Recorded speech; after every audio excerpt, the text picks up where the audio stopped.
I was a senior in college, and my buddy Dave and I were playing in an ultimate frisbee tournament at a rival school.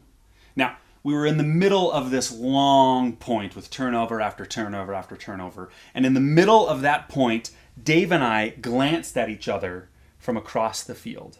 Our eyes met, and in that instant, it was magic, right?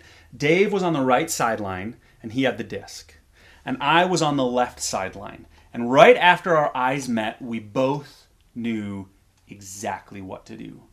Dave took the frisbee and he hucked it hard up the right side of the field, and I took off sprinting down the left side of the field. And his throw was perfect, and the timing was perfect, and me and the disc met right in the middle of the end zone. Point scored. It was just a momentary glance. But because we had had hours of practice and long nights of conversation and played many games of frisbee together, in that moment of a glance, we connected and had a deeper understanding. How about you? When was a time you found yourself genuinely connected with another person?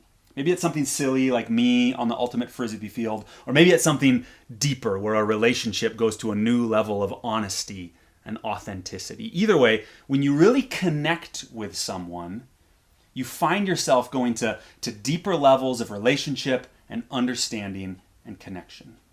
So share now with your group a story of connection.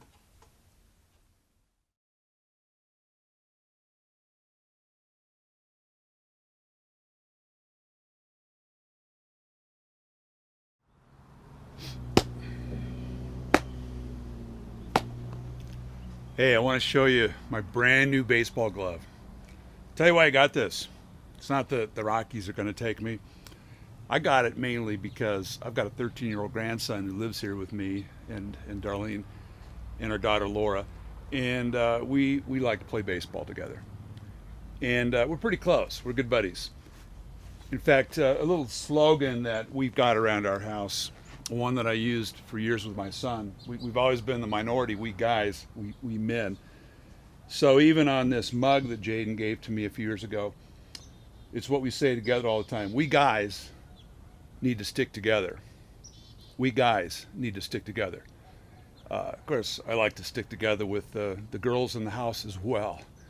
But this gets down to something so basic in our lives, and particularly in following Jesus. We need each other, don't we? We're not made to do life alone. And even as Jesus, as we talked about last session, says, dwell in me, stick with me. He also says, be with each other, love each other, care for each other. And so in our Bearings guide, we're going to be looking at some questions having to do with this crucial part of following Jesus, connecting with companions as his family.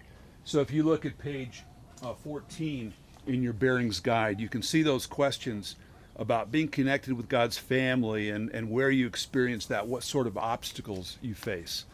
Let me encourage you to take some time with those questions, then move on to page 15, where you can listen to some scriptures and ponder those together, and then follow the Spirit into some responses and into some prayer. And may your own relationships grow all the stronger as you have this conversation in the presence of God.